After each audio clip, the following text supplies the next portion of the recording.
Let's talk about GMOs. How much do we actually know about the effect that they have in our body? Well, certainly not enough, although we know enough not to eat them. All right, so there's two things here. Because the scientists will always say, if we're not sure, well, we need more study on this. Of course, that study never happens. The controversy stems from the fact that the majority of studies on the safety of GMOs, guess who were conducted by? The very manufacturers of those genetically modified organisms. So what are you going to do?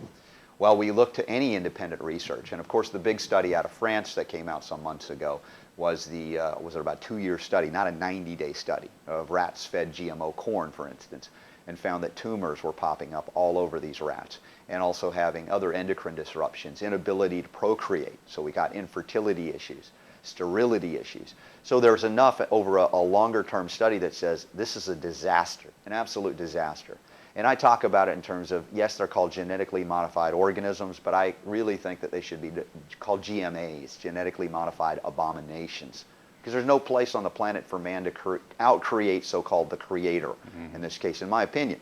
I mean, we have a beautiful, wonderful creation, the planet, the universe we live in. It's quite intelligent in its own right if we would get out of the way and learn from it, in fact. But here we're trying to say, we know better.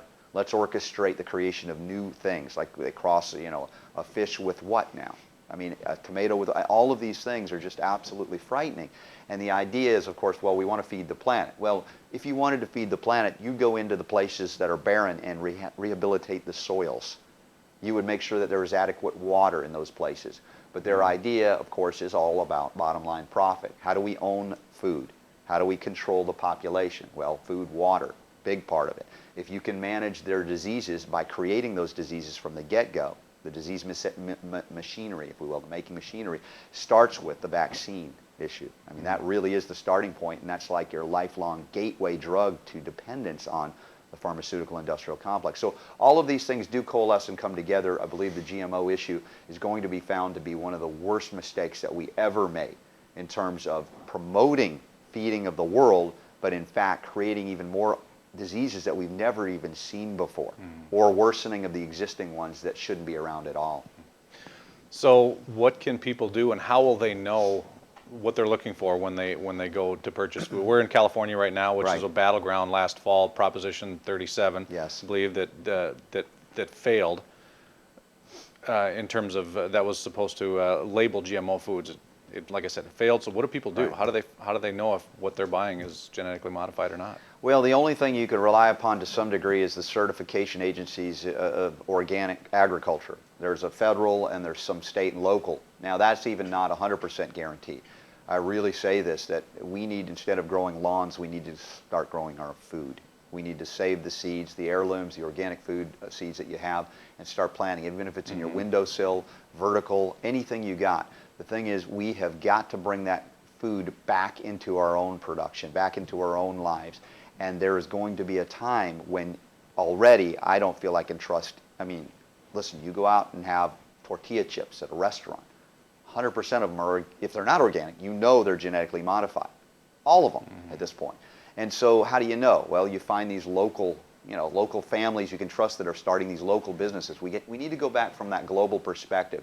You've seen these bumper stickers that say, think globally, act locally.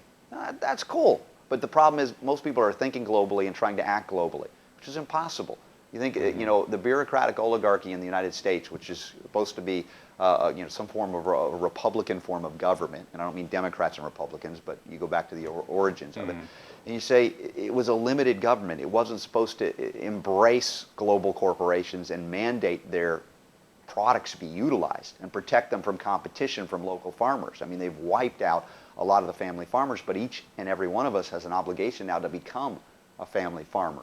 Even if it's a 1-by-1 plot of the square, we do that. Now we're going to take control. We're going to stop purchasing those, stop relying, stop depending upon those channels of food distribution where they know they got us because we're so hooked, we're so dependent. We've lost through generations the ability to know that food comes from the ground. Like I grew up that way as a city boy. And so I had to come back to this understanding. And so I'm urging everybody that listens to my show to plant something, even if it's one thing, then go to 2 and 3.